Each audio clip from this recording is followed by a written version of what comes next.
धर्म क्षेत्र में गूंजे वाणी, ज्ञान का अमृत बरसाने की कहानी, कर्म का पथ, सत्य की राह, गीता सिखाए जीवन का सार। नमस्कार, मैं हिमानी काम्बोज IIHS में BA द्वितीय वर्ष की छात्रा हूँ और आज मैं श्रीमद् भागवत गीता के दिव्य ज्ञान पर प्रकाश डालते हुए गीता के ज्ञान, संदेश और उनके महत्व को आज आप सभी के समक्ष प्रस्तुत करने जा रही हूँ। गीता हमारे कर्मों का लेखा जोखा, हमारे कर्मों द्वारा किए गए और होने वाले फल का प्रदाता, जीवन की हर कड़ी की समझ और परिपक्वता को ठीक तरह से बताने का नाम ही गीता है। गीता किसी आम व्यक्ति द्वारा नहीं बल्कि स्वयं श्री कृष्ण जी के मुख से उच्चारित है। ये हमारी भारतीय संस्कृति और हिंदू धर्म का एक अनमोल रत्न है। विश्व के प्रत्येक देश में आज गीता अनेक भाषाओं में छपी हुई है और मुझे नाज है, मुझे फक्र है कि स्वामी विवेकानंद जी अमेरिका की यात्रा में जब वे वहाँ की लाइब्रेरी में से जा रहे होते हैं तो वे वहाँ पर देखते हैं कि भगवत गीता नीचे रखी हुई है और बाइबल की किताब उसके ऊपर रखी हुई है। तो उन्होंने बड़े ही अच्छे शब्दों में कहा कि यहाँ के लोग तो मुझे बड़े ही सूझ वाले दिखते हैं, और उन्होंने कहा कि जिसकी नींव गीता से चलती हो वो परिपक्वता की ओर तो बढ़ता ही जाएगा।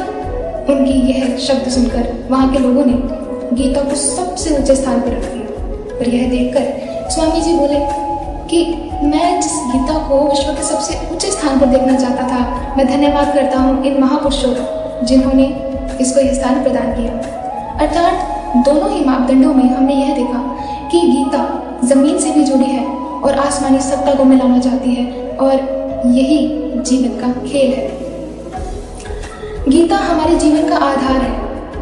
गीता में अनेक प्रमुख योग हैं, उनका वर्णन है, जैसे कर्म योग, भक्ति योग, ज्ञान योग।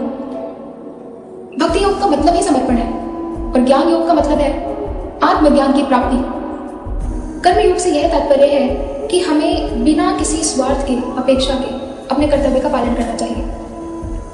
अर्जुन जब अपने कर्तव्य पालन को करने में असमर्थ हुए और वो कर्म विहीन हो गए, तब भगवान श्री कृष्ण जी ने उन्हें बड़े ही प्रेम से समझाया कि अर्जुन, तुम कर्म विहीन नहीं हो सकते, तुम अपना कर्म नहीं छोड़ सकते। क्या तुम चलना छोड़ दोगे या सुनना छोड़ दोगे या खाना छोड़ दोगे? अरे तुम्हें खाना तो तब भी पड़ेगा। और तुम किन लोगों के लिए विलाप कर रहे हो? तुम उन लोगों के लिए विलाप कर रहे हो जिन्होंने भरी सभा में द्रौपदी का अपमान किया था, उसको लज्जित किया था। और भगवान श्री कृष्ण उन्हें उनका कर्म सिखाते हैं और एक बड़े ही सुंदर श्लोक द्वारा सिखाते हैं जो मैं भी उसका वर्णन करने जा रही हूँ। कर्मण्येवाधिकारस्ते मा फलेषु कदाचन मा कर्म फल हेतुर्भूः मा ते संगोऽस्त्व कर्मणि। यह भगवद गीता का दूसरे अध्याय का 47वां श्लोक है और भगवान श्री कृष्ण जी इस श्लोक के द्वारा अर्जुन को ये समझाते हैं कि अर्जुन, तुम अपना कर्म करो, फल की इच्छा ना करो, क्योंकि तुम्हारे पास सिर्फ कर्म करने का अधिकार है। जैसे एक किसान के पास उसके कर्म का अधिकार होता है कि वो सिर्फ बीज बो सकता है, लेकिन उसमें फसल अच्छी होगी ना होगी ये सब तो प्रकृति पर भी आश्रित है। तो इसी प्रकार भगवान श्री कृष्ण जी अर्जुन का मार्गदर्शन करते हैं।